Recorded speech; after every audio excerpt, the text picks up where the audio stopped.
Hey guys, welcome back to another Genshin Impact video. If you are a free-to-play player and after you've completed the main story, you've probably noticed how fast you manage to accomplish everything that you can do in your game as your daily grind at your adventure rank around 30 or so later in the game.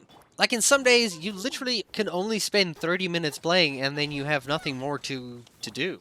So every day you come online and you do your 4 daily commissions, which is something that you need to do every day because it's such a big push to your adventure rank and the rewards that it gives you. And it kind of takes you around the world of Teyvat for a little bit, so you do get to explore the world in that sense. After you've done those daily commissions, you head to either Mondstadt or Leeway to collect your daily commission bonus, which is the big reward with the Adventure Rank experience from the Adventurers Guild.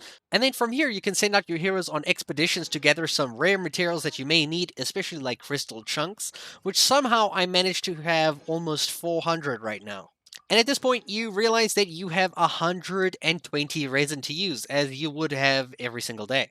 And because it's a new day, you most likely have 120 resin to spend. And depending on the day, you may either be collecting artifacts from the artifact domains, materials for your heroes or your weapons, ascension, or even farming talent books to upgrade your talents. So your primary goal here is to finish all the resin that you have for the day, making sure that if it is a new week, you also do both of the available boss fights in the game, that is Dvalin the Dragon and Andreas the Dominator of Wolves. Both of which cost about 60 resin to actually unlock the rewards, but they have a very high chance of giving you better rewards than most of the other things you can do in the game. You do get to do more stuff daily if you are willing to spend your Primo Gems to refill your resin, but this goes up in cost by almost double every single time. So it would at first cost 50 Primo Gems to unlock 60 resin, but then it's going to cost 100 Primo Gems, and then it just goes up and up and up and up, and then it just becomes like insane. And you're only able to do this about 6 or 5 times a day. I haven't actually decided to waste my Primo Gems that far to actually realize how much to waste,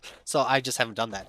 But once you're in this late stage and you have access to 5-star artifacts from at least some of your domains, at least like Adventure Rank 35, you start having access to 5-star artifacts. This is when you can start using your Fragile Resin to refill your resin, which is a good place to start, like getting some extra resin without wasting your Primo Gems. And also that is what your Fragile Resin is designed for.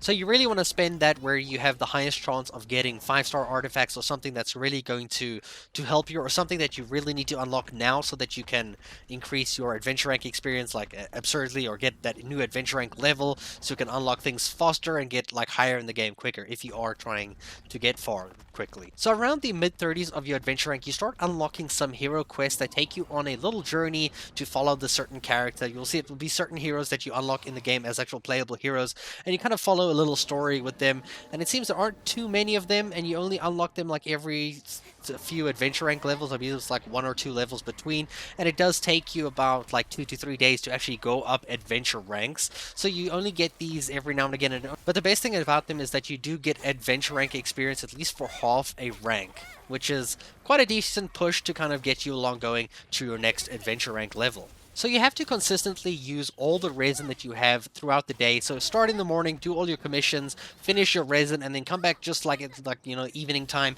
You will have more resin that built up over the day. Finish those to gain some rewards, but more importantly, the adventure rank experience, as most of the new content will be locked behind higher adventure ranks that you need to achieve.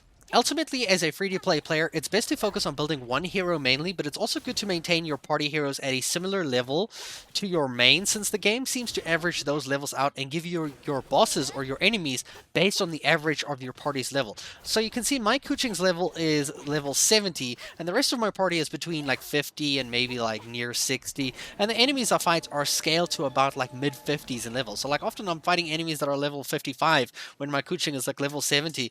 You might think like, oh, that's great because my Kuching can absolutely destroy them, but unfortunately it's actually more important to have your enemies have a higher level, because at a higher level they drop better items for you to use, especially better upgrade materials. So instead of getting only like maybe the green kind of upgrade material drops from them, you can now start getting the blues or maybe even the purples, which you have to usually go to your forge to create so that you can get those materials. That way, enhancing or ascending your stuff becomes a bit more manageable to do effectively. And that should be your strategy as a free-to-play player in Genshin Impact.